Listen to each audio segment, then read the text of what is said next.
Pronto, então vamos retomar o nosso estudo. Tá? Hoje nós devemos encerrar esse capítulo, né, que trata da lei do progresso. Então vamos começar com o livro dos Espíritos. Tá? Nós estamos trabalhando, finalizando a lei do progresso, com o item 6, né, influência do Espiritismo no progresso. Tá? Eu sou o Alberto Lima, e nós estamos nesse modo virtual. Então, nesse capítulo 8, Kardec ele subdividiu em 6 tópicos, tá? Em que ele começa sobre o estado natural, ou seja, a existência, né, na natureza, né, onde não havia nenhuma lei, somente as leis naturais. Tá? E ele nos apresenta depois a questão da marcha do progresso, dos povos em desenvolvimento, né, as civilizações, o progresso da legislação humana, e encerra esse capítulo com a influência do Espiritismo no progresso. Ou seja, ele nos faz pergunta à espiritualidade como o Espiritismo poderia auxiliar no progresso da humanidade. Qual seria o papel do Espiritismo? Né? Então, ele diz que o Espiritismo teria esse condão de nos reaproximarmos da divindade, na medida que nos mostra com mais clareza, com mais dados, com mais informações racionais e lógica, este plano espiritual, nos chamando à ideia que somos pertencentes não somente à matéria, que nós temos algo que sobrevive à matéria, e que a matéria ela passa a ser, a matéria como o plano que nós estamos vivendo, né, desencarnado, como uma pedagogia, um processo pedagógico para que o espírito cresça, se aprimore e se direcione para a divindade. Então, o Espiritismo ia ter esse condão de nos mostrar com mais clareza esses aspectos da espiritualidade. Então, ao fazer isso, ele tem um papel preponderante, né, de mostrar com um grau de certeza maior a ideia da divindade, a ideia do plano espiritual. E, com isso, nos aproximar da divindade. Por quê? Porque nós vivemos, ou o Espiritismo vai surgir, numa época em que o materialismo estava praticamente no auge, né? Em que a criatura, fugindo da ideia, né, teocêntrica, em que Deus era o centro, buscando por antropocentrismo, colocando o homem no centro da discussão. E isso afastou, de uma certa forma, muito devido à extrapolação, né, dos nossos amigos de jornada, de religiões, né, mais formais, né, de colocar uma divindade com caracteres difíceis de ser aceita pela nova mentalidade. Né? Um Deus vingativo, um Deus rancoroso, um Deus que punia ao menor desagrado. E o Espiritismo já nos apresenta um Deus com a face de amor, de puro amor. Então, ele tem esse papel e realmente influenciará na história ou no progresso da humanidade. Não que ele venha a ser a religião do planeta, né? Mas seus princípios serão mais trabalhados e isso aproximará mais as criaturas da divindade. Pois bem, temos duas questões para a gente finalizar esse item 6, né? A questão 801. Por que não ensinar os espíritos em todos os tempos o que ensinam hoje? Então, Kardec faz esse questionamento. Olha, os espíritos agora estão falando, estão explicando, estão escrevendo livros, estão mandando mensagens, estão ensinando, né, bastante. Por que eles não fizeram antes? Né? Por que só agora? Eu gostaria que vocês me explicassem isso. Por que os espíritos não ensinaram lá atrás isso? Só estão ensinando agora, através de livros, mensagens, cartilha, músicas, né, pintura, de diversos matizes. Por que eles não fizeram isso antes? Alguém tem ideia? Essa é bem simples.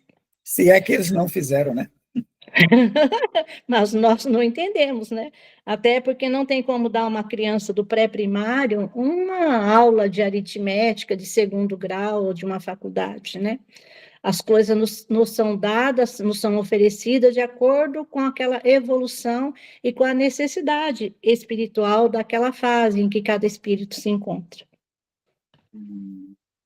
Isso quer dizer que nós não éramos os mesmos que somos hoje, é isso? Sim, éramos os mesmos, mas numa condição bem mais atrasada. Se hoje ainda a gente falava sobre o que aconteceu na nossa vida, né, dessa encarnação nossa, imagine a gente aí em 2 ou 3 encarnações, ou mesmo na encarnação passada. Eu imagino essa Maria Aparecida, que já veio igual uma índia nessa vida, que tinha vergonha de ouvir a própria voz, né? Agora, imagina eu em encarnações passadas. Se hoje, graças a Deus, caiu esse véu, que eu estou começando a entender, estou começando a engatinhar, falando por mim, espiritualmente falando, né? Imagina em outra vida, em outras vidas passadas, não tinha como entender. Estava lá a palavra foi dada, né? Quando Jesus veio, todos aqueles espíritos evoluídos vieram nos trazendo esse conhecimento. Mas a gente não tinha condições de entender isso daí. A gente pegou aquilo que a gente tinha condições, né? Não dava para entender. Da mesma forma que tem muitas coisas ainda que eu creio que tem, estão aí, a gente não é de uma abertura espiritual nossa ainda. Então, você acha que eles lá vão ensinar mais coisas? Ah, com certeza, né, meu irmão? Com certeza. Eu concordo com você, Alberto, porque assim, a gente sabe que a gente nunca, como se diz, o nosso pai, os espíritos deixaram de nos ensinar, né? Então, assim, sempre ao seu tempo, sempre, como se diz, respeitando o nível, né, da época, de cada época, mas sempre colocando, nos revelando alguma coisa. Então, assim, hoje a gente sabe que hoje a gente tem uma abertura maior, porque a questão do raciocínio mais aguçado, da curiosidade, né, da questão da racionalidade mais aguçada. Então, assim, eu acho que foi toda uma preparação, né? Então, assim, foi como se diz, plantaram, né? E hoje a gente está, como se diz, plantou, floresceu e hoje a gente está colhendo, mas ainda tem coisa ainda, como Cida disse, tem muitas verdades ainda para ser revelada. Então, assim, é a questão do tempo, cada coisa no seu tempo. Tudo bem. Alguém mais? Não, eu ia falar justamente assim, que concordo com as meninas, até porque um tempo desse, né? Boa noite, pessoal. Oi, Renata. Até um tempo desse se queimavam as pessoas que tinham uma mediunidade, vamos dizer, ostensiva, né? Que não tinham conhecimento, dizia logo que eram bruxas. Então, imagine, né? Hoje em dia, já, graças a Deus, já se compreende, já se aceita, já tem até mesmo as outras religiões, já não vê, já vê assim uma coisa assim mais aberta até para a espiritualidade, sem dizer que são espíritas, né? Mas assim essa essa visão assim como Maria Aparecida fala, né, tirando o véu, porque antes era o fantástico, hoje já é uma coisa mais explicada. Então, quer dizer que os espíritos sempre ensinaram? Ou só estão ensinando agora? Sempre ensinaram, Bé. Sempre ensinaram. Sempre a gente recebeu. Será que lá nas cavernas, lá, quando a gente estava correndo atrás da comida lá, os espíritos estavam ensinando a gente de alguma forma? Sim, eu creio que sim. Como fazer um chá, né? Como conservar a carne, né? Do fogo.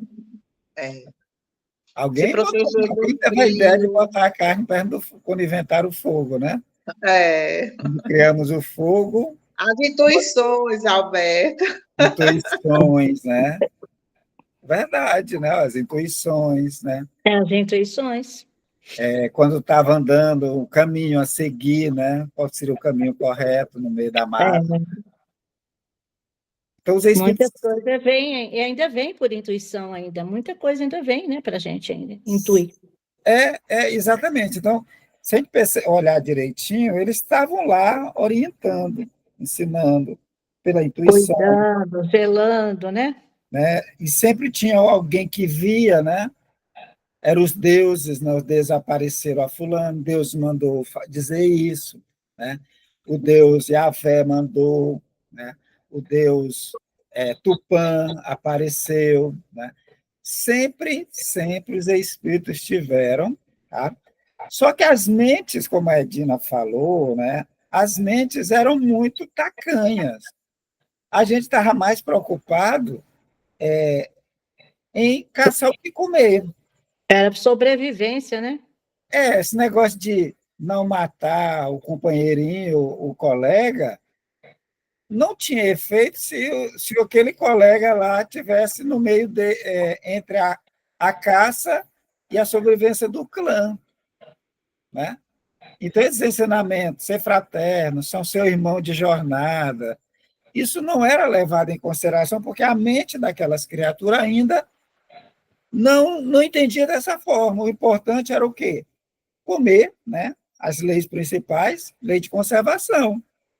Tem que caçar o que comer, tem que alimentar a si, a companheira e as prole, né? Então, essas criaturas não queriam esse tipo de ensino.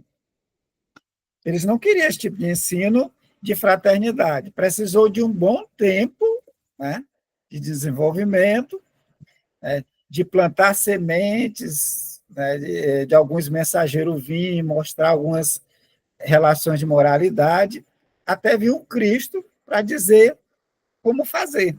Porque Moisés, né, como primeira revelação, ele proíbe, né? Diz, olha, faça isso. Ó, você tem que fazer aqui, essas 10 mandamentos, você tem que fazer isso. Né? Ele não explica por quê. Por que eu tenho que fazer aquilo? Por que eu não posso matar? Né? Por que não posso roubar? Por que não posso dar falso testemunho? Por que não posso ter a coisa do próximo, a mulher do próximo, os animais do próximo? Né? Por que amar a Deus? Moisés não explica isso. Ele só traz a lição, aprenda a lição. Né? Depois vem o Cristo e mostra como fazer. Como fazer? Ele vem e mostra como fazer. Ou seja, a humanidade já estava em condições de entender que aquelas proibições era como fazer aquilo.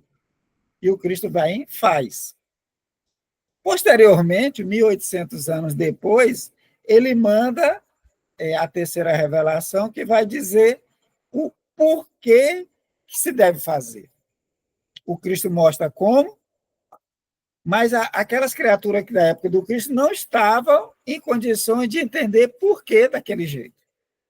Daí a dificuldade de 2000 anos depois, a gente não saber por que o Cristo, sendo Filho de Deus, poderoso, ele se colocou na cruz, né? A gente tem dificuldade. E muitos que esnobam o Nazareno dizem, olha, que poder é esse desse Filho do Deus que deixaram pegar ele e matar, né? Aí precisou vir alguém ou outras mensagens para explicar como, né? E o porquê. Por que eu não posso matar? Né? Aí vem André Luiz mostrando a situação. Por que você não deve ser roubado? Por que você não deve ser uma pessoa má? Aí vem a série André Luiz e outros romances explicando para nós as consequências. Olha, fulano de tal, né, por ter sido suvina, por ter sido uma pessoa implacável, olha a situação que ele está. Então, os ensinos vêm de acordo com as capacidades dos seres. A época que o Cristo veio, a gente só conseguia entender o beabá, né? Ou seja, tudo que o Cristo falou e deixou, chegou até nós, é o beabá da angelitude, gente. B com A, bá, B com E, B. É o beabá. A gente não aprendeu o beabá ainda. A terceira revelação, ela mostra esse beabá, montando frases e os efeitos dessas frases em nós.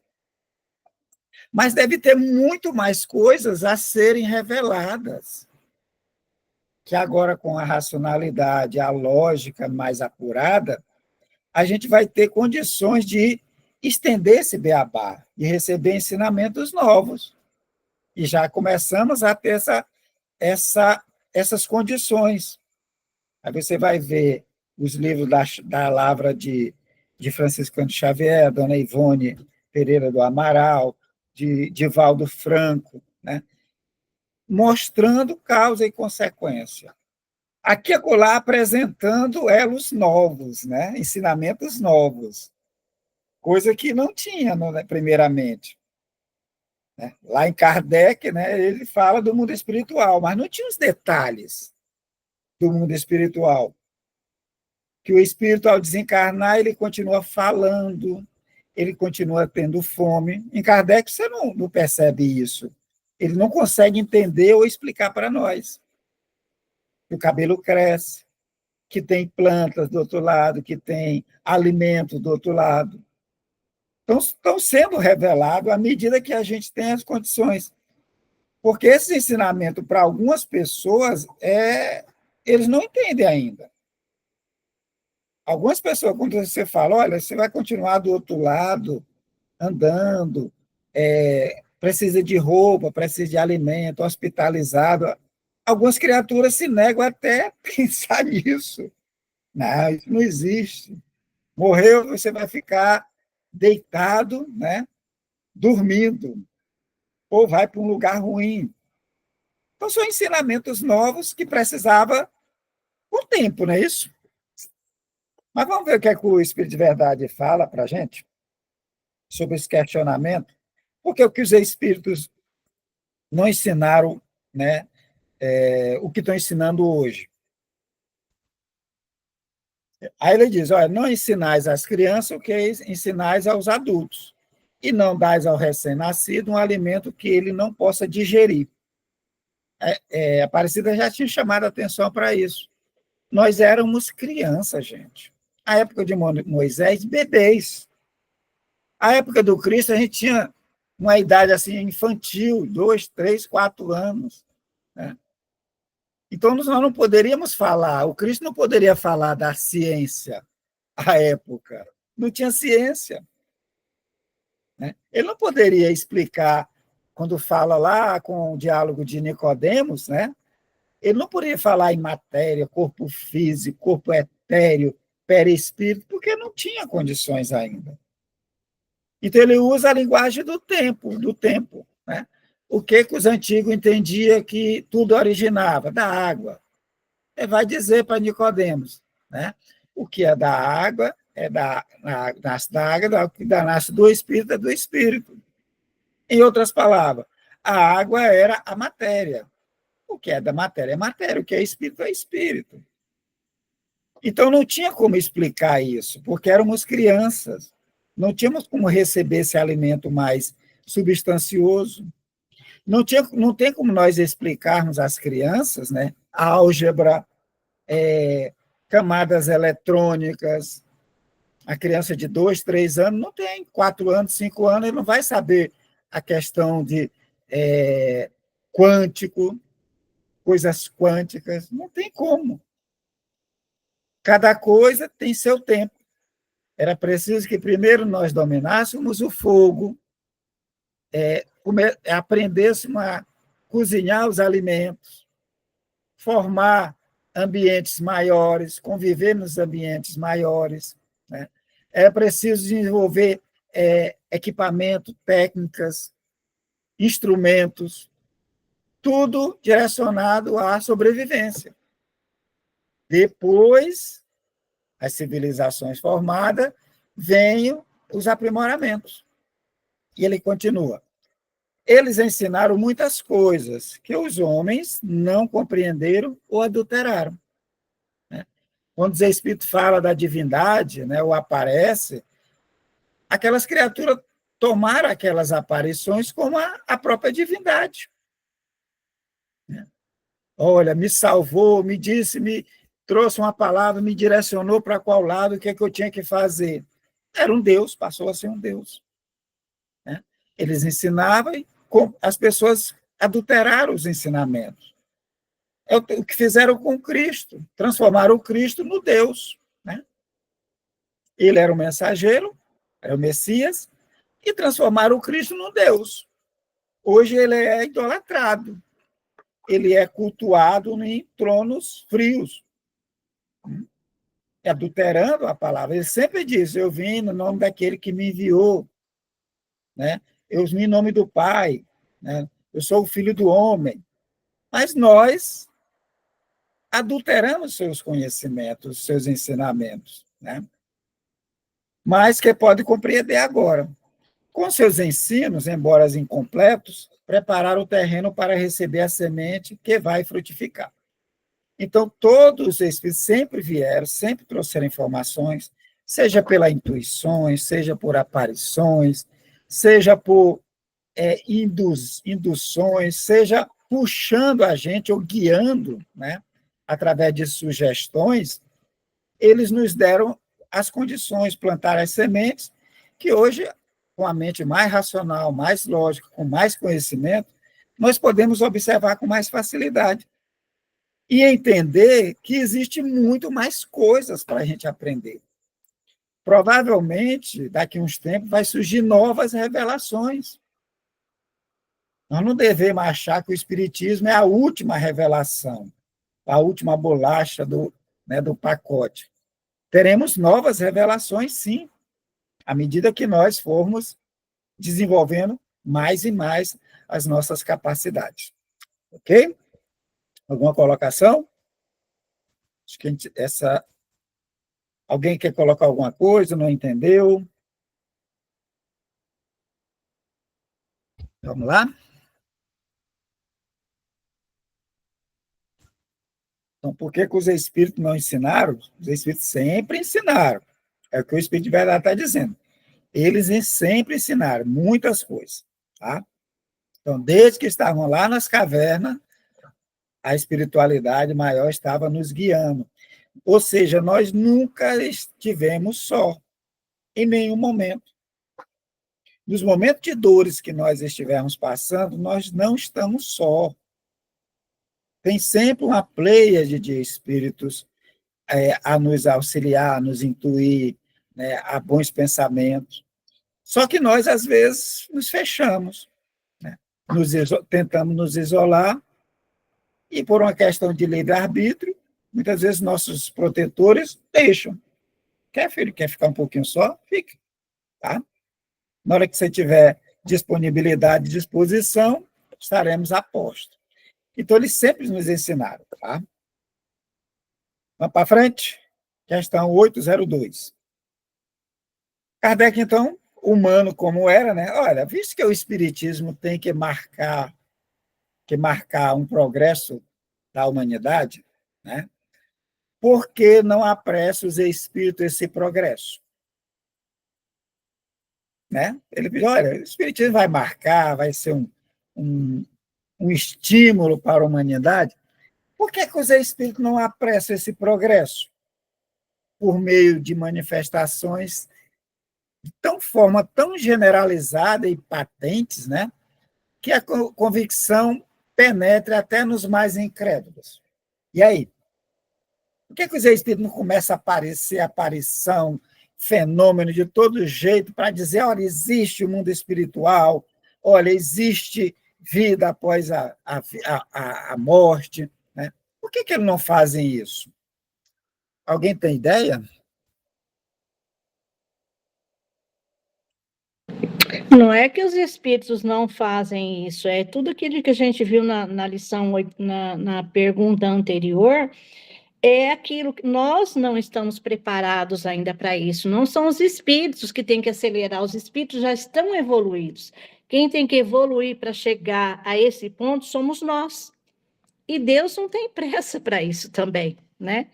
Ele dá a oportunidade a cada um, né? Se a pessoa não quer, não vai, né? Ele não obriga ninguém, Deus não arrasta ninguém.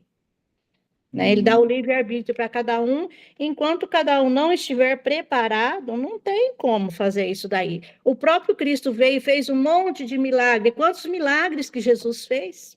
E quantos milagres que tem dentro do Espiritismo, que a gente vê, das pessoas que vêm, né, e de cartas que vêm, confirmando tantas coisas da vida no além, e as pessoas muitas vezes não acreditam, há dúvidas ainda, igual sempre a gente fala aqui no grupo, nós somos chamados de feiticeiros, de macumbeiros, essas coisas todas, então tem que quebrar. Vai existir, pelo que a gente estava falando em lições anteriores, mais ou menos 2 ou 3 gerações, para a gente que está dentro disso daqui, conseguir tirar, nos modificar, tirar aquilo que está impregnado ainda no nosso perispírito, mudanças nossas ainda. Imagine quem ainda não tem esse conhecimento ou que não está se importando com isso, porque há muito interesse material, né?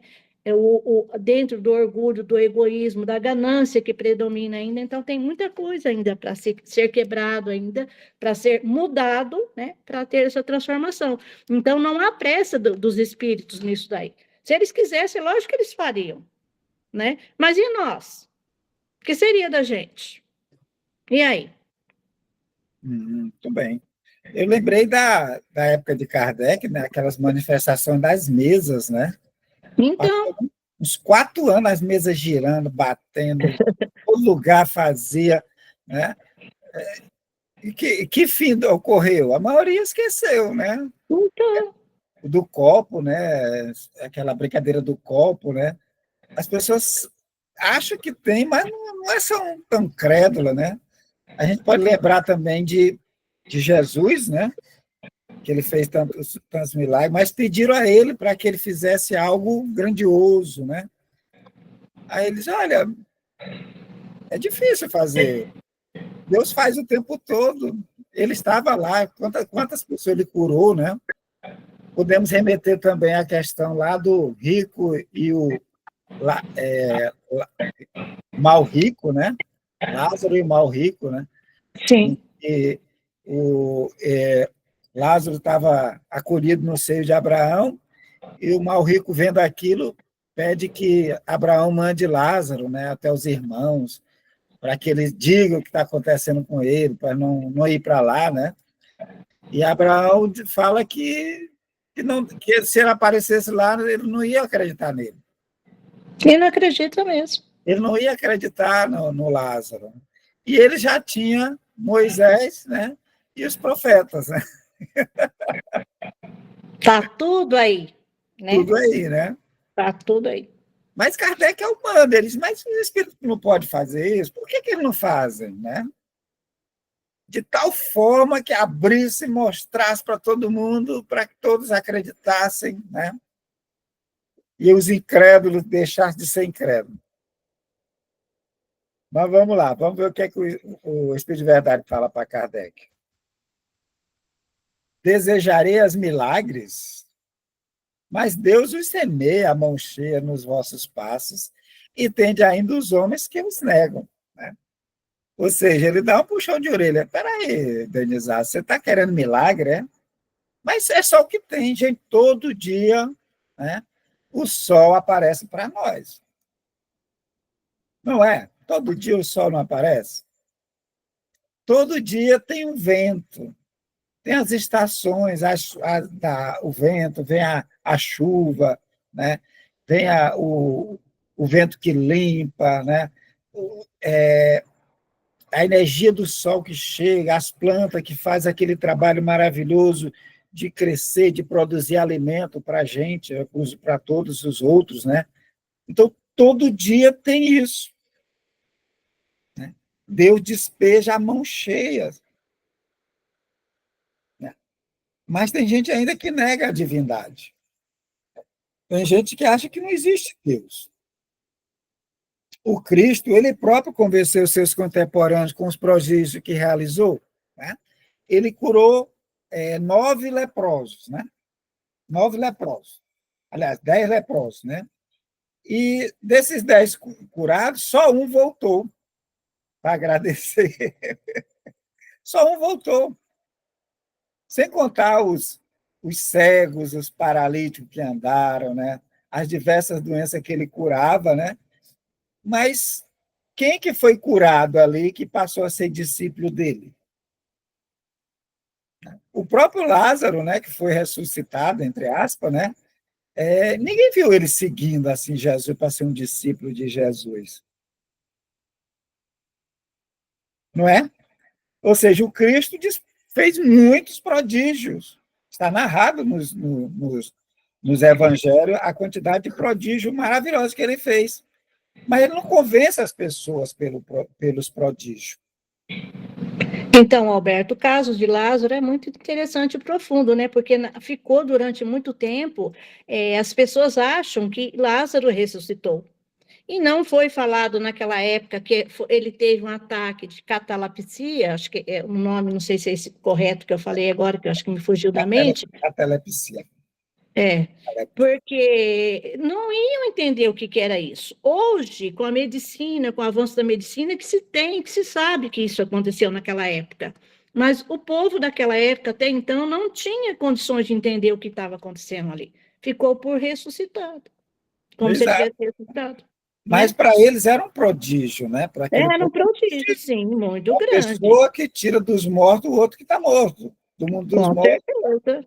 Então, mas aí dentro dessa lição, do contexto que a gente está estudando, dá para entender que naquela época eles entenderam aquilo que coube para eles entender. Então, eles entenderam que ressuscitou. Ficou a semente, né? Não foi. Ficou a semente, né? Ficou a semente. E nós, hoje, sabemos que não foi isso, né? Algo, né, que aquela criatura, que era denominada de Jesus, tinha e que despertou. Vai, Wellington. Oi, eu vi, entrando já nesse assunto também, hoje em dia nós temos, inclusive, a capacidade de comprovar a existência de Deus por meio da própria ciência, né? A gente vê que toda semana sai alguma comprovação nova dos efeitos físicos, materiais, espirituais, mas hoje em dia já se tem, assim, meio que um levantamento, né? Eu vi uma entrevista com um professor de uma universidade federal aqui do Brasil mesmo, e ele diz que existem, acho que, 102 caracteres que tem que ter para se formar a vida, como é a vida aqui no nosso planeta Terra, que tem que estar alinhado. Transparência da atmosfera, temperatura, distância do Sol, não sei o quê, um monte de coisa. E que a possibilidade disso acontecer por acaso é de 1, aí é 100 elevado a não sei quantos números lá. E a partir desse 100 elevado a 50, já é considerado pela matemática impossível.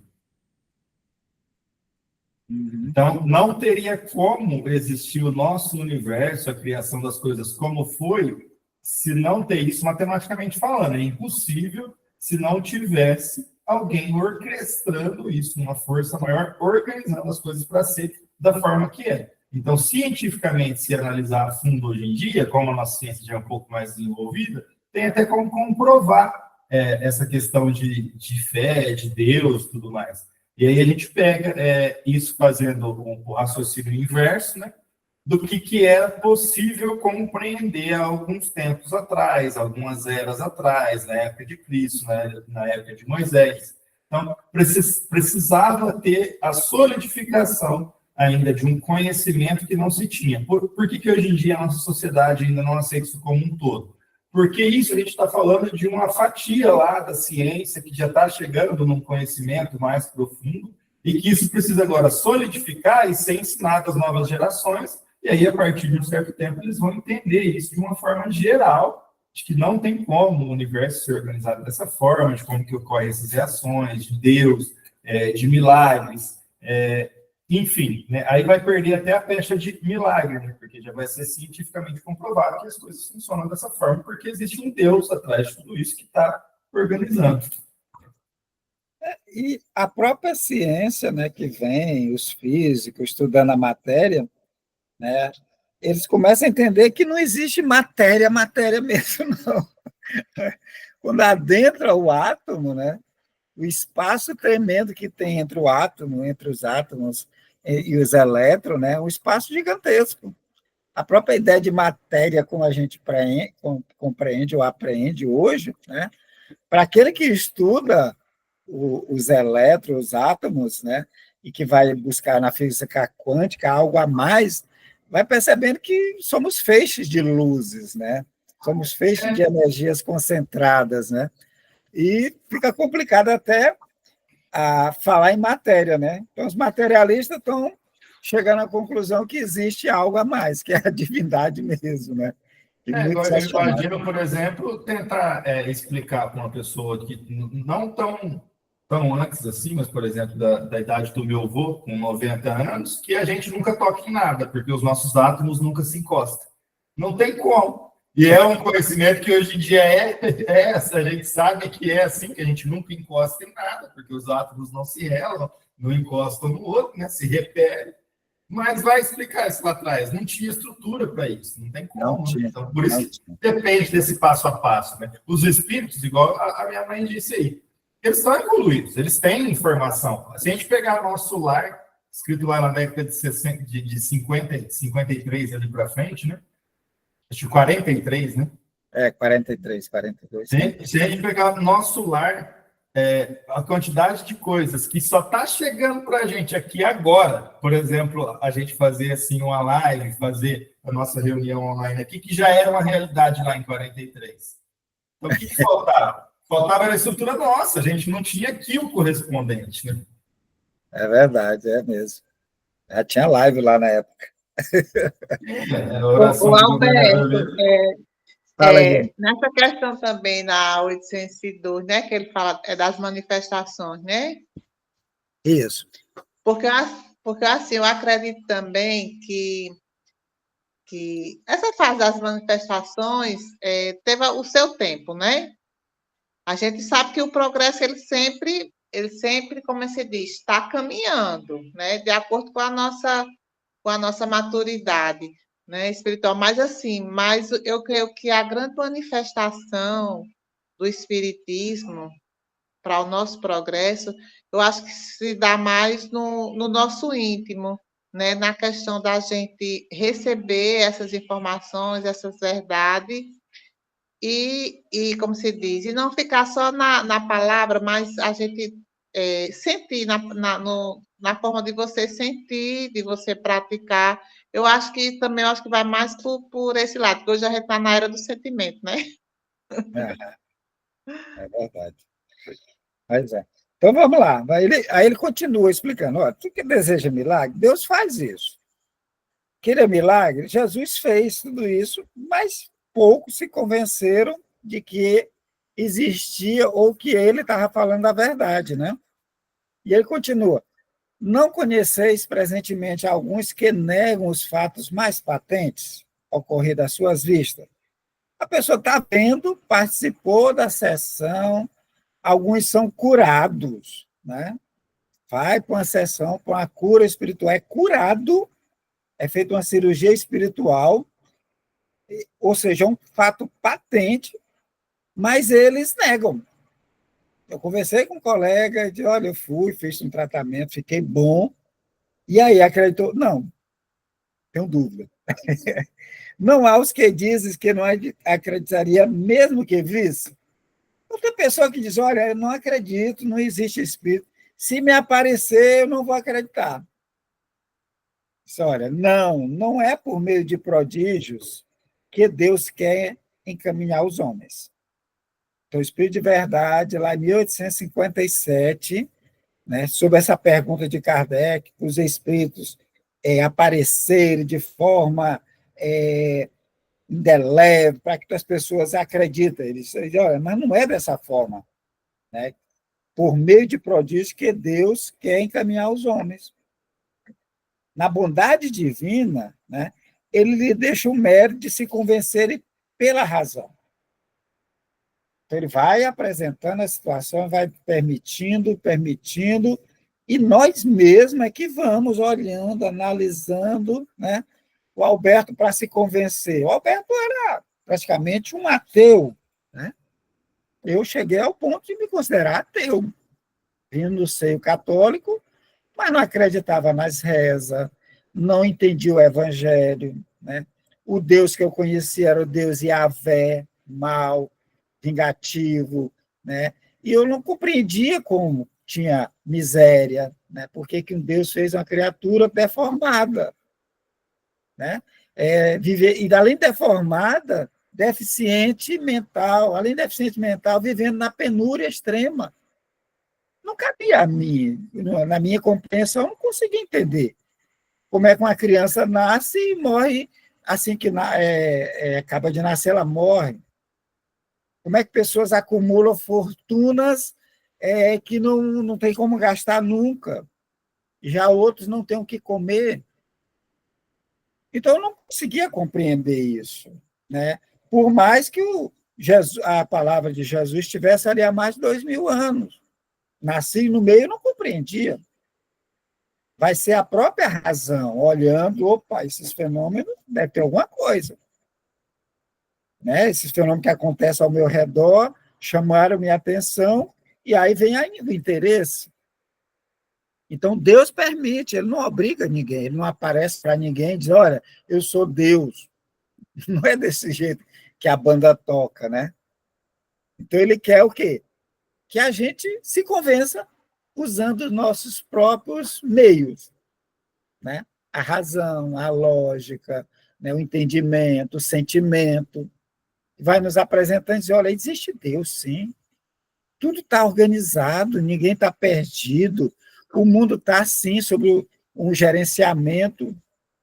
As guerras, a gente percebe, o Espírito vem dizer, olha, a guerra é um meio que a divindade permite até para engrandecimento e melhoria. Aí a gente começa a abrir a visão, a razão vai dizer, realmente faz sentido. Bom, essas foram as colocações do Espírito de Verdade, e com isso encerrando o capítulo 8. Tá?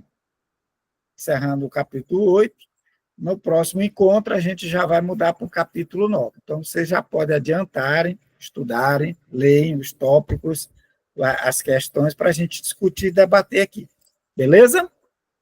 Alguma dúvida sobre a ação dos espíritos? Por que Deus não faz isso acontecer ao mesmo, de uma hora para outra, em grande quantidade? Sempre vieram, sempre teve, sempre causaram alvoroço, né?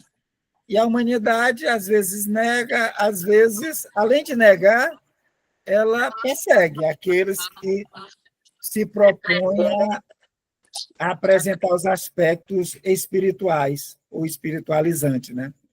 Vemos muitas mortes, né? De fogueira, enforcamento, bruxas, né? Demônios, lutando contra essas provas, né? De que existe algo a mais. Né? Existe algo a mais, existe a divindade, existe o mundo espiritual. E o Espiritismo nos dá essa visão macro, de dizer que os dois planos estão integrados, que quem está do outro lado, mais elevado, está conduzindo, está direcionando, né? E os menos elevados estão aprendendo para retornar, para fazer melhor. Eu acho maravilhoso. Dúvidas, colocações sobre o progresso? Ninguém? Todo mundo caladinho? Só agradecimento, só bom demais a aula. Então, vamos mudar de assunto? Vamos para o livro Os Mensageiros, a segunda parte?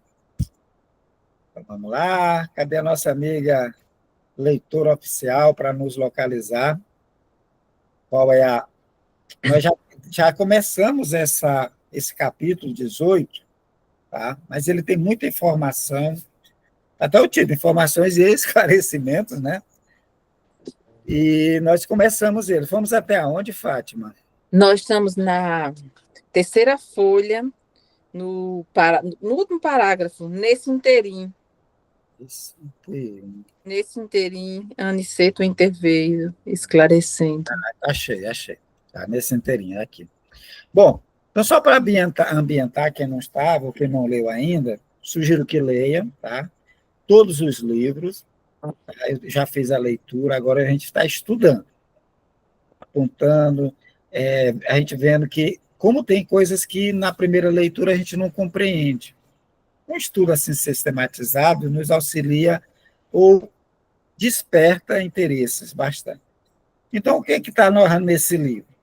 A história de André Luiz, no mundo espiritual, né, já estabilizado, já cidadão de uma colônia espiritual.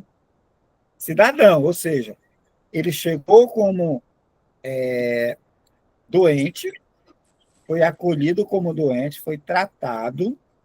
Depois desse tratamento, ele estava bom, deram a ele 1 ano para ele olhar, estudar, olhar todos os setores, ou quase todos os setores, e ver se ele tinha condições, provar para aquela cidade que ele tinha condições de ser um cidadão.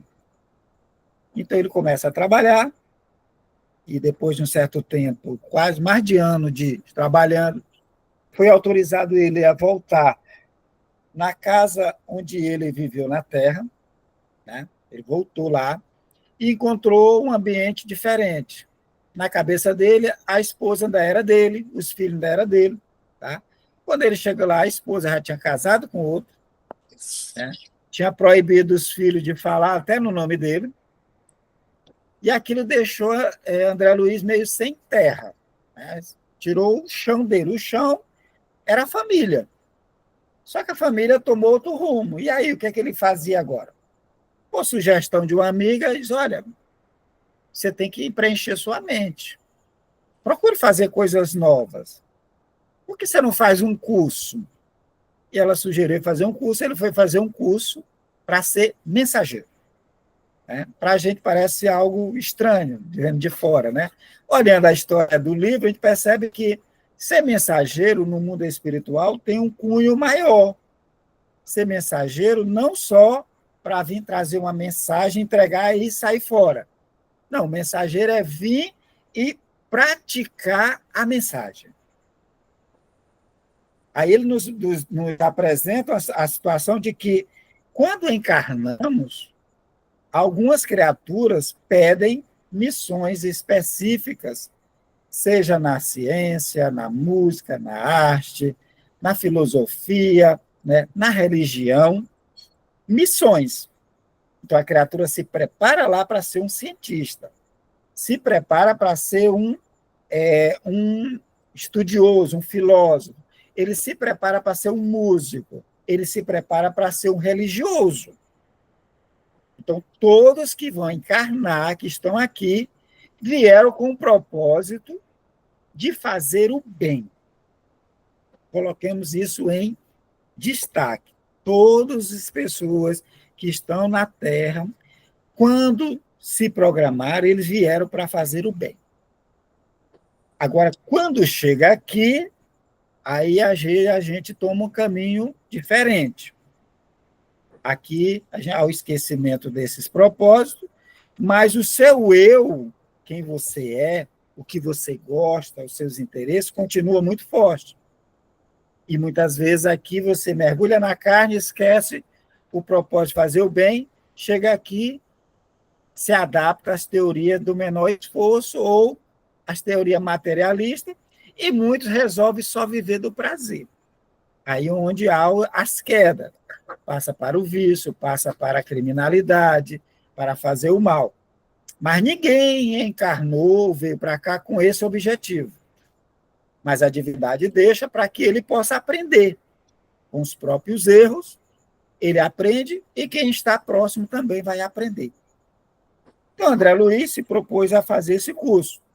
Na sua primeira semana, o instrutor levou ele e mais um colega para ir para a Terra. Olha, eu vou fazer uma missão lá, vocês vêm comigo. Porque a metodologia desse instrutor era fazer na prática. Vocês vão aprender na prática. Não tem esse negócio de ficar na teoria, não. É prática. Como assim? Vocês vêm, vão ver o que eu vou fazer e vocês vão aprender. E assim eles se deslocam da cidade de Nosso Lar. Só que o instrutor diz, olha, nós não vamos pela estrada, não. Nós vamos pela mata mesmo. Nós vamos descobrir novos caminhos. E eles vêm. No meio do caminho, quando se aproxima das regiões mais pesadas da crosta terrestre, né, na região umbralina ainda, as forças de André Luiz e de Vicente não são suficientemente fortes ou treinadas para suportar as regiões umbralinas densas. E então, eles têm que vir a pé. Eles descem numa montanha e deslocam. Eles encontram um castelo, né, que é um ponto de socorro, né, de uma colônia umbralina, que é dentro do umbral grosso. Nosso lar fica no limiar do umbral, no umbral fino, e essa colônia é dentro do umbral grosso, nas regiões densas. E ela tem vários postos. Um desses postos é um castelo medieval, cercado, paredes altas, porta larga, e dentro tem toda uma vida. 500 trabalhadores estão lá, trabalhando, né, em acolhimento aos irmãos que estão no umbral, que podem ser acolhidos. Então, eles param lá para descansar, se alimentam, comem frutos, verifica que tem árvore lá dentro, tem medicamento, tem maca, tem obras de arte, tem tudo lá. Tá? E então, o Aniceto, depois do descanso, ele está querendo continuar a viagem. Aí ele pergunta para o gestor lá do castelo o que ele achava de continuar a viagem. O gestor vai dizer, olha, você tudo bem, você é Aniceto, você tem conhecimento. Agora, os companheiros que você está levando aí, eles não têm condições de passar por um movimento que vai acontecer daqui a pouco, que é uma tempestade magnética, que é utilizada pela divindade para limpar a atmosfera. Então, vai diversas descargas elétricas, queimam um bocado dos miasmas, produzido pelo pensamento nosso, dos encarnados e dos desencarnados. Então, essas tempestades, de vez em quando, elas acontecem para limpar a atmosfera e permitir uma melhor convivência dos humanos encarnados e desencarnados. Pois bem, ele está dizendo que não era sugerir que ele não fosse naquele momento. E eles estão conversando, né, sobre a vida lá no castelo. Né? E ele diz que, devido à Segunda Guerra Mundial que estava acontecendo na crosta terrestre, esse núcleo, no Brasil, na região umbralina, num posto de socorro, recebeu 400 refugiados da Europa. 400 estavam lá. E que aí ele fala a questão da língua, né? Que a cada 50 refugiados vinha um enfermeiro e instrutor que servia de elo para fazer a comunicação. Por quê, gente? Porque ao desencarnarmos, eu sou brasileiro, língua portuguesa, ao desencarnar, eu continuo falando português. Eu já não chego do outro lado já falando pelo pensamento, não. Porque falar pelo pensamento, se comunicar pelo pensamento, requer treinamento. E eu desencarnando um segundo depois, eu continuo ser o Alberto que sou aqui. Com os mesmos gostos, vícios, medos, mesma coisa. E falta de conhecimento. Se eu não aprendi, eu não vou aprender a usar a linguagem pelo pensamento. Eu vou me expressar pela voz. Eu vou respirar, eu vou sentir fome, sede. Então, há todo um processo de adaptação ao mundo espiritual que precisa de tempo e treinamento. Então, aqueles que estavam desencarnando, motivados por uma explosão, né, lá na guerra, né, eles eram trazidos para longe daquela região como uma forma de auxiliar os que estavam lá. Porque se eu estou na guerra, querendo matar, ao desencarnar, eu continuo na guerra querendo matar. Às vezes eu nem sei que morri. Então, o que é que a espiritualidade maior fez? Retirou 50% do desencarnado da guerra da Europa e mandou para as Américas. América Central, América do Norte e América do Sul. Os espíritos desencarnados da guerra, metade saíram de lá da Europa e vieram para as Américas. Então, por isso que colônias no umbral estavam recebendo refugiados. Ok? Fátima, é com você. Oi. Certo. Então, dando continuidade, né, no último parágrafo. Nesse interim, Aniceto interveio esclarecendo. Embalde voltarão os países do mundo ao massacres recíprocos. O erro de uma nação influirá em todas, como o gemido de um homem perturbaria o contentamento de milhões. A neutralidade é um mito, o insulamento, uma ficção do orgulho político. A humanidade terrestre é uma família de Deus, como bilhões de outras famílias planetárias no universo infinito. Em vão a guerra desfechará desencarnações em massa. Esses mesmos mortos pesarão na economia espiritual da Terra. Enquanto houver discórdia entre nós, pagaremos doloroso preço em suor e lágrimas. A guerra fascina a mentalidade de todos os povos, inclusive de grandes números de núcleo das esferas invisíveis. Quem não impunha as armas destruidoras, dificilmente se afastará do verbo destruidor, no campo da palavra ou da ideia. Mas todos nós pagaremos tributo. É da lei divina que nos entendamos e nos amemos uns aos outros. Todos sofreremos resultado do esquecimento da lei, mas cada um será responsabilizado de perto pela cota de discórdia que haja trazido à família mundial. Só um instante, Fátima. Gente, é muito esclarecimento aqui. Tá? Eles, olha, a espiritualidade estava fazendo isso, retirando os espíritos, trazendo para as colônias fora da Europa, tá? Para uma forma de aliviar aquela situação lá. Porque o espírito estando lá, ele estaria ligado àquele pensamento de guerra, de massacre, de morte, de vingança. Ao retirar para serem tratados, eles poderiam acalmar-se e não produzir tanto miasma, tanto lixo, né, para o umbral. Então, mas aí a Aniceto vai esclarecer. Esse trabalho de retirada, né, não ia impedir que os países voltassem a se massacrar, a continuar em guerra. A guerra continuaria. Né? Aí ele fala, o erro de uma nação influenciará em todas. Se uma provoca a guerra, né? Se uma começa, se ela erra diplomaticamente, se ela erra atacando, né? Vai influenciar em todo o conjunto do planeta. Todo o conjunto, gente.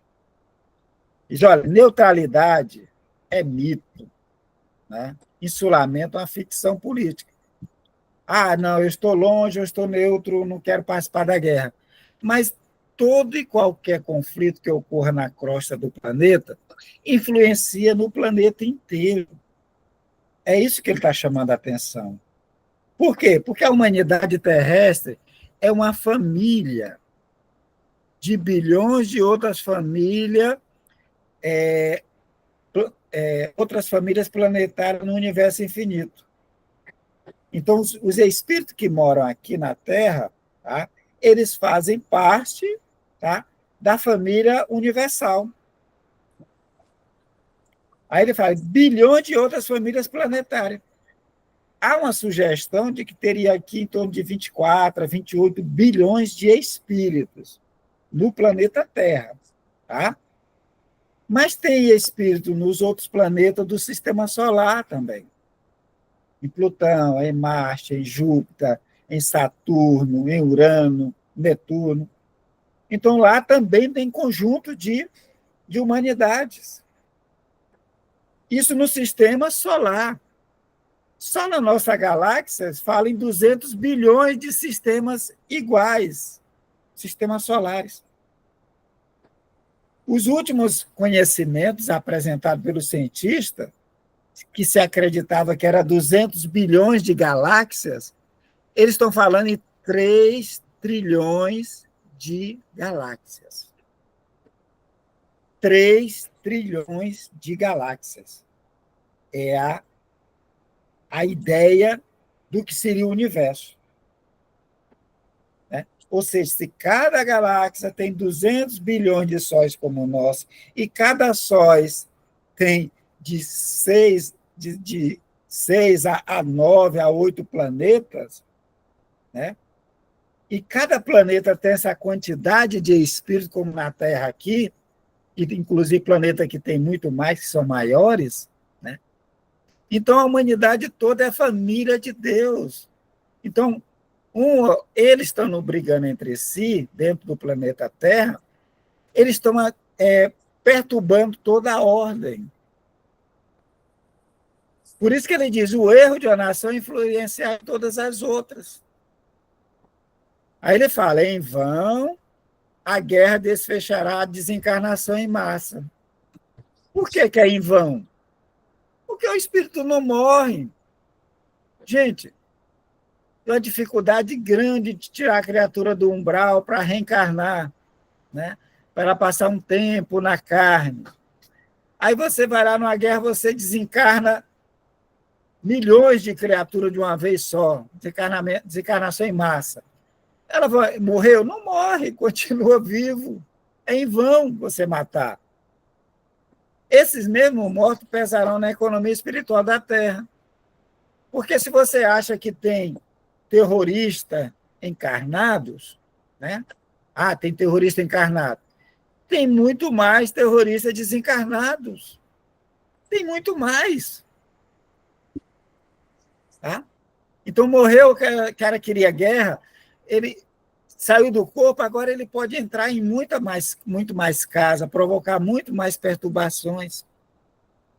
Enquanto houver discórdia entre nós, pagaremos doloroso preço em suor e lágrimas. Enquanto houver discórdia entre nós, qual? A população terrena. Somos irmãos de jornada. Enquanto houver guerra, enquanto houver discórdias, né, vamos pagar o preço doloroso em suor e lágrima. Por quê? Porque ele fala lá em cima, o erro de uma nação influenciará em todas. Então está lá errando, é com eles, é distante. Depois eu vou reencarnar lá naquele ambiente. Há possibilidade de eu estar num país neutro, isolado como o Brasil, mas reencarnar na Ucrânia, lá na região de Israel, né, da faixa de Gaza, na região lá dos Hutus, ali na África, que estão em guerra. Há essa possibilidade. Então, discórdia nós vamos pagar em suor e lágrimas. Enquanto houver guerra, há essa possibilidade de reencarnação. Eis que a guerra fascina a mentalidade de todos os povos, inclusive de grande número de núcleos de esferas invisíveis. Então, quem gosta da guerra não é só os que estão encarnados aqui, não. Tem também os desencarnados que estão lá provocando, que querem a guerra, querem a matança, que cultivam o ódio, que separa os grupos por nações do mundo espiritual. Só quem não separa, não tem fronteira, são os espíritos elevados. Os espíritos elevados não têm fronteira para eles. É o planeta Terra. Né? Então, ele vai continuar. Quem não empunha as armas, que destrói, né? Dificilmente se afastará do verbo destruidor. Por quê? Eu estou aqui, mas eu estou analisando a guerra lá de Israel, eu sou a favor de Israel, eu sou a favor dos árabes, eu sou a favor da faixa de Gaza. Começa nós a fazermos guerra mental, com o verbo destruidor, provocando criações mentais nossas e tornando o ambiente da costa muito mais difícil, através do campo da palavra e da ideia. Tem que matar mesmo. Esses russos, esses ucranianos, esses judeus, esses árabes, esses palestinos, Gente, o que devemos fazer é outra coisa. Não estimular ou não tomar partido. Porque, ao tomar partido, nós vamos criar ideias ou palavras destruidoras, que vai estimular. Mas aí ele vem e esclarece para nós. Mas todos nós pagaremos tributo. Então, se matando lá na faixa de Gaza, vai sobrar para nós. É cruel, mas vai sobrar para nós.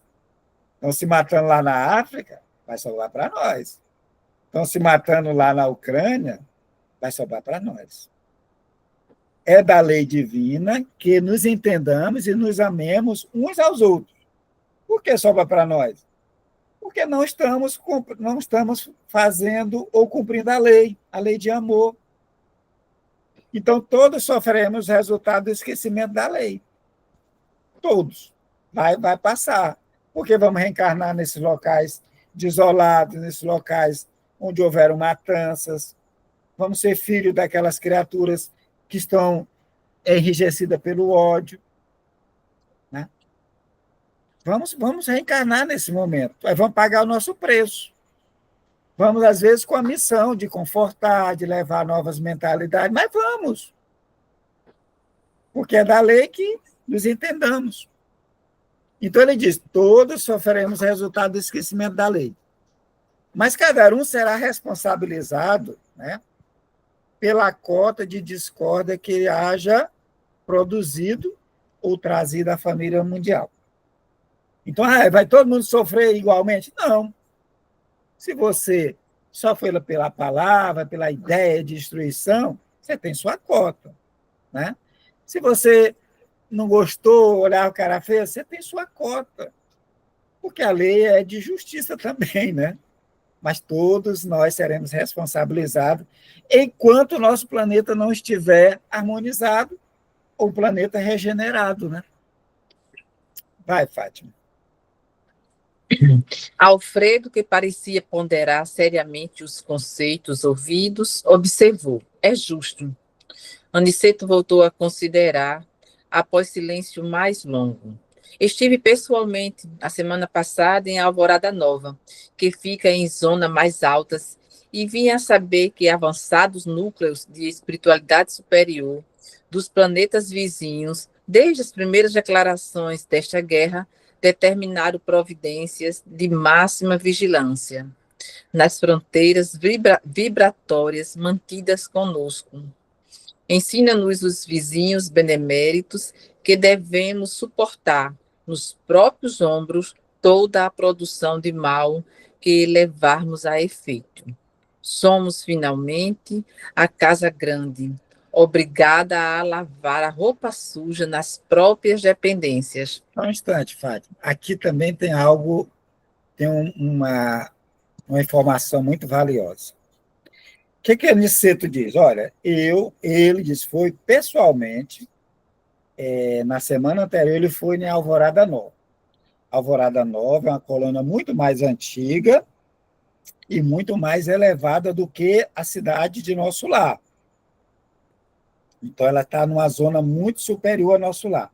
Então, os moradores de lá são mais elevados do que os moradores da cidade de Nosso Lar. Tá?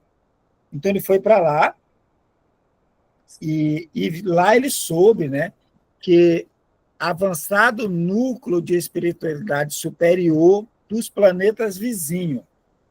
Então, lá ele tomou ciência de que os núcleos de espiritualidade superior dos planetas, gente. Dos planetas. Então, Marte, Vênus, Júpiter, né, Saturno, os planetas vizinhos a nosso, eles determinaram providência de máxima vigilância nas fronteiras. A guerra estava acontecendo no planeta Terra. Olha só como é que é a ligação. Mas aí os outros planetas fecharam a fronteira, vigilância. Deixa os terráqueos resolver os problemas dele. Isso nos mostra, primeiro, o acesso dos espíritos superiores às colônias espirituais elevadas. Então, o espírito de nosso lar pode visitar a colônia mais elevada? Pode. Pode visitar outros planetas? Pode. O espírito mais elevado pode. Os inferiores, não. Fica aqui, não sai nem do umbral. Mas os mais elevados, eles têm acesso às outras colônias, a outros planetas. E lá eles se combinam entre si, reúnem, olha, para ver os direcionamentos. Está acontecendo problema na Terra, ó, vamos ajeitar as fronteiras aqui para não passar nada desse sentimento que está produzindo na Terra para esses planetas. Porque é tudo dentro do fluido cósmico universal, gente. Então, o fluido cósmico, ele manda esse pensamento.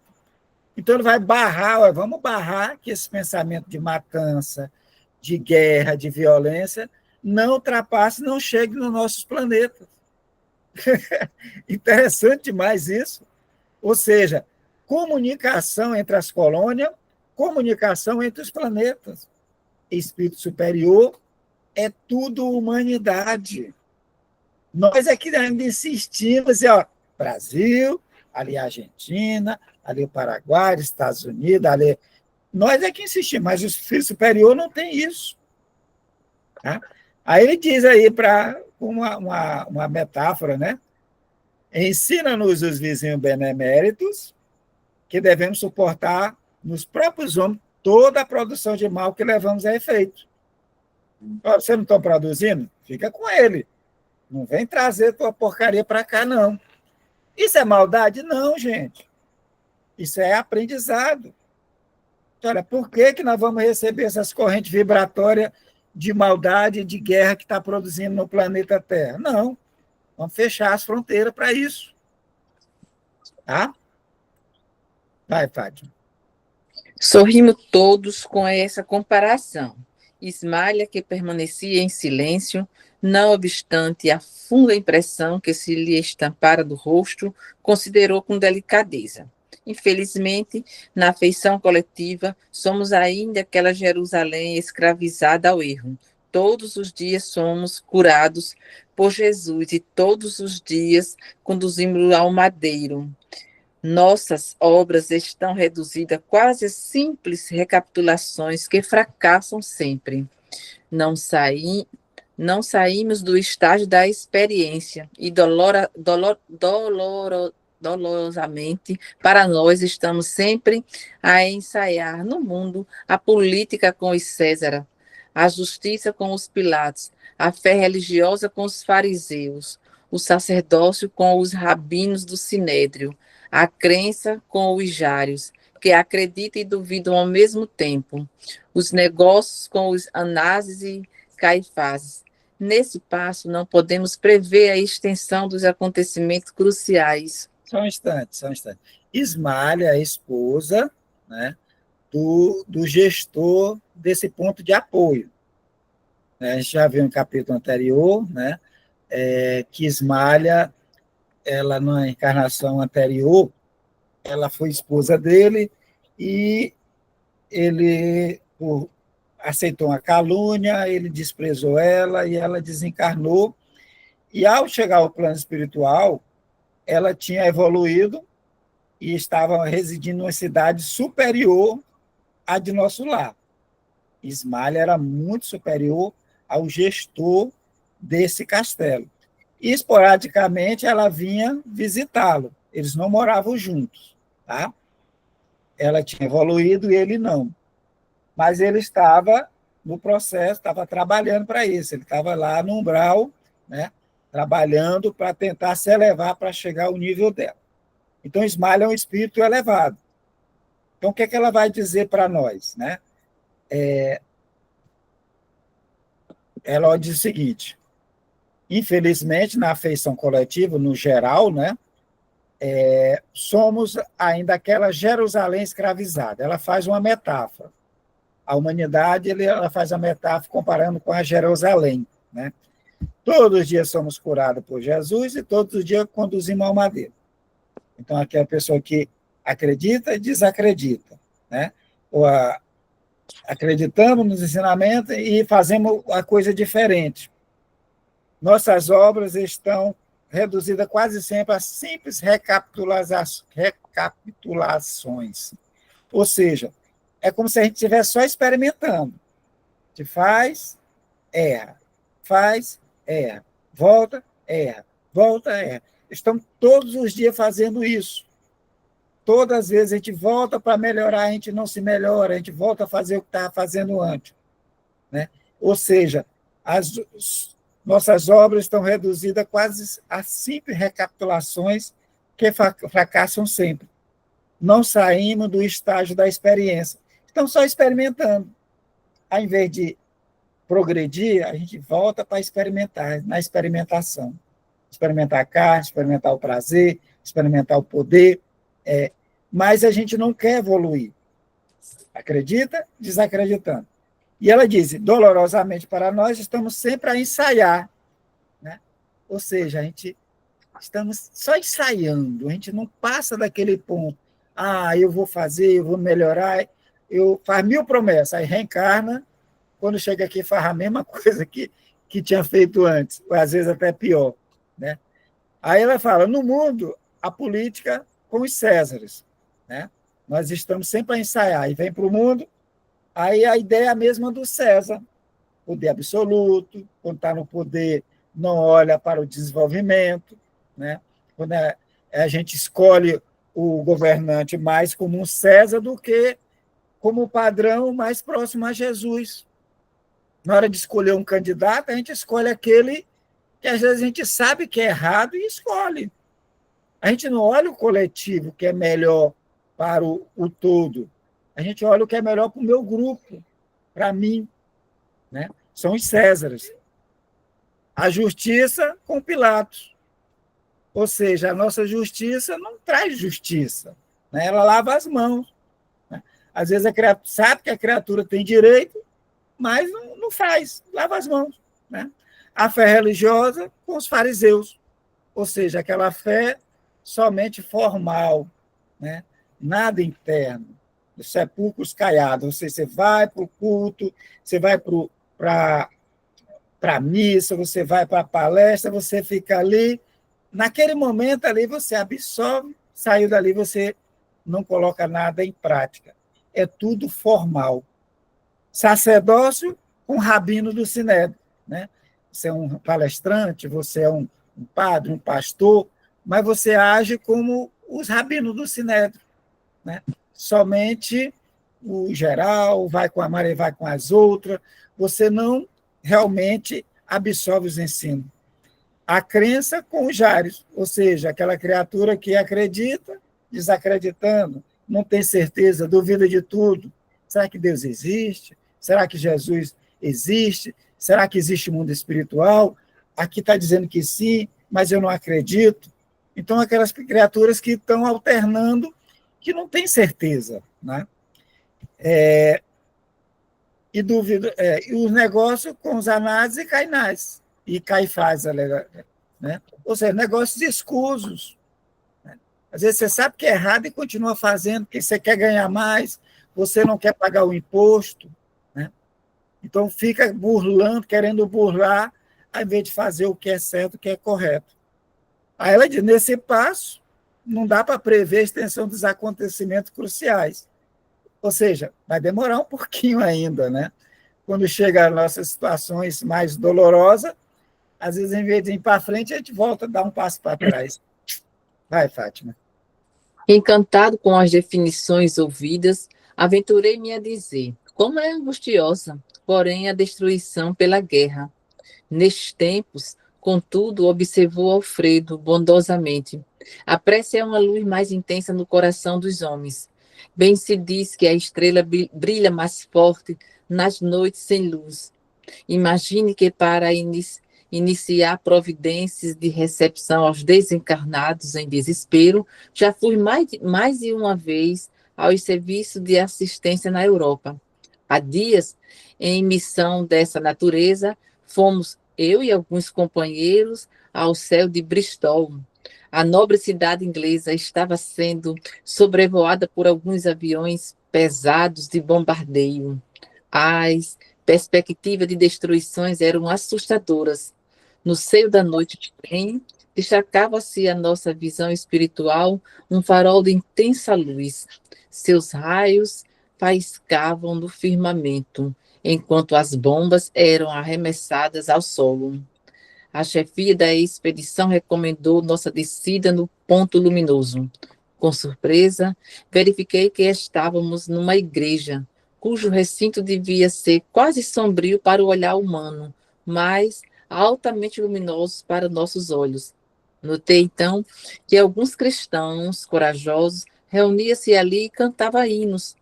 O ministro do culto lera a passagem dos Atos, em que Paulo e Silas cantavam à meia-noite na prisão, e as vozes cristalinas elevavam-se ao céu, em notas de fervorosa confiança. Enquanto rebentavam este laço lá fora, os discípulos do Evangelho cantavam, unidos em celestial vibração de fé viva. Nosso chefe mandou que nos conservássemos de pé diante daquelas almas heróicas que recordavam os primeiros cristãos perseguidos, em sinal de respeito e reconhecimento. Ele também acompanhou os hinos e depois nos disse que os políticos constituiriam os abrigos antiaéreos, mas que os cristãos edificariam na terra os abrigos antitrevosos. Às vezes, concluiu o senhor do castelo, em tom significativo, é preciso sofrer para compreender as bênçãos divinas. Então, aqui ele nos aponta algo interessante, a questão da prece, né? Aí ele narra que estava indo possivelmente buscar aqueles que precisavam de ser levados lá para o posto dele, foi várias vezes buscar, né? Prestar socorro, e disse que quando ele estava indo com a equipe lá, eles viram um brilho, né, de intensa luz. Um brilho na cidade de Bristol, né? Um brilho muito forte, né? No seio da noite, né? Ele fala que um farol de intensa luz. Eles sobrevoando e viram aquele farol, né? Aí eles descem. Ao descer lá, era uma igreja e estava havendo um culto, né? Reunião lá, reuniram as pessoas, estavam cantando, lendo o evangelho e cantando com muita fé. E essa fé daquele grupo que estava lá, na perspectiva de que ia haver um bombardeio, né, provocou essa luz intensa, que chamava a atenção aos olhos dos encarnados, tudo escuro, mas dos espíritos elevados, né, os espíritos superiores, era uma luz, um farol muito forte. E eram os cristãos que estavam celebrando um culto lá, né? E estavam cantando com muita fé, com muito fervoroso, né? Aí ele fala que a prece, né?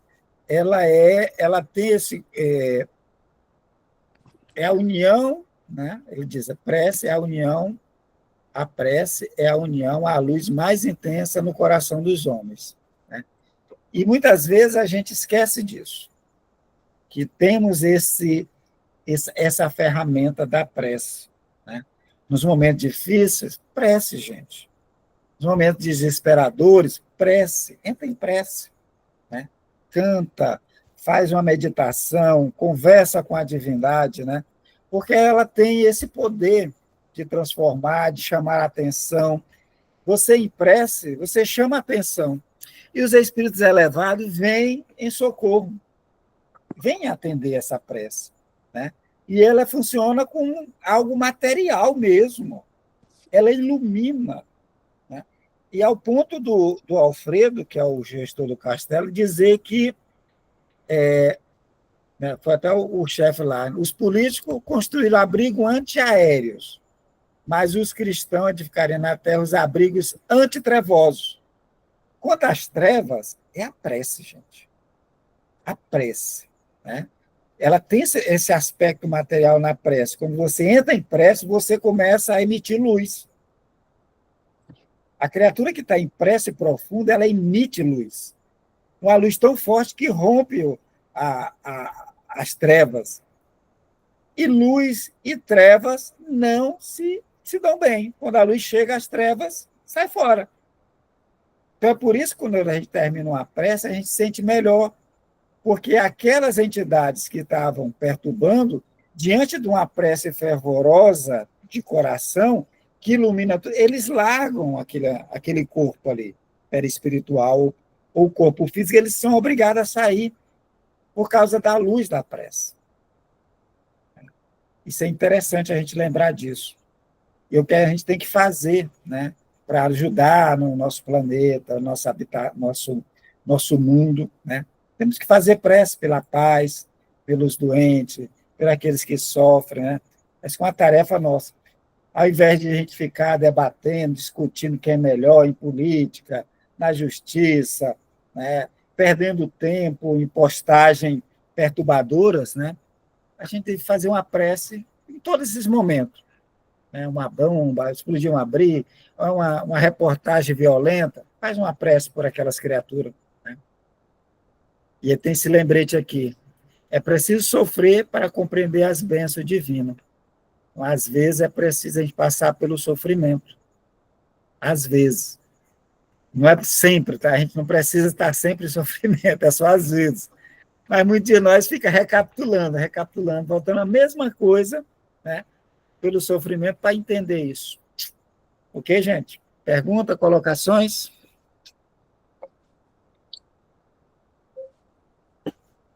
E aí? Gostaram do capítulo? Esse fala? capítulo é bem Maravilhoso. esclarecedor. Muito bom, Muito né? bom. A ideia de que ninguém está só, que os planetas se comunicam, que as Essa solidariedade com os planetas, né? as populações planetárias se comunicam, gente. A gente nunca está só, isso é muito, muito, muito bom, muito, muito interessante. Revelações novas, né? 1941, 42, esse livro, viu? E a gente não se dá conta disso, desses detalhes, né? Só depois, num estudo mais aprofundado, que a gente percebe quão grande é a divindade, né? É maravilhoso. Tranquilo? Vamos fazer a prece? Aparecida, Tranquilo. faça a prece de encerramento, então, para nós. Vamos orar, então, e agradecer a Deus nesse momento de alegria também, né? Sim. Querido Mestre Jesus, Pai de luz, de amor e de bondade infinita, nós queremos te agradecer agora, Pai, por esses instantes tão sublimes que passamos na tua presença, por esse aprendizado tão maravilhoso, por sentir a tua graça, essa paz que invade os nossos corações neste momento, que transbordam de alegria do teu Espírito, Jesus. Eu quero te agradecer por cada um de nós, por cada um dos teus filhos que estiveram neste momento, nesse grupo de estudos, aqueles que ainda irão vir, os que não puderam participar também, ó Pai. Eu quero te pedir que a tua luz divina, que uma centelha do teu amor, da tua luz, possa adentrar dentro de cada coração, percorrendo toda a nossa corrente sanguínea, fazendo uma transmutação celular, nos dando paz, nos enchendo, Jesus querido, de esperança de um amanhã melhor, e ajuda-nos, Senhor, para que possamos colocarmos em prática em nossas vidas, no nosso dia a dia, nos transformando, Senhor, que a cada dia o Senhor Jesus possa crescer cada dia mais em nossas vidas e nós possamos diminuir o nosso eu, o nosso egoísmo e tudo aquilo que não é bom e que trazemos enraigados em nossos perispírito. Liberta-nos, Jesus, e dai-nos a tua graça para que possamos permanecer sempre firmes nesse propósito de te servir, de melhorarmos a nós mesmos. Pai querido, abençoa os nossos lares, abençoa também, Jesus, os hospitais, os nossos irmãos que estão nos hospitais, os nossos irmãos de ruas, as crianças nos orfanatos, os nossos irmãos que estão nos presídios, aqueles irmãos que também estão envoltos pela guerra, Jesus, que a tua paz alcance a todos, que o teu amor infinito possa abraçar a cada um de nós, a cada um dos teus filhos encarnados e desencarnados.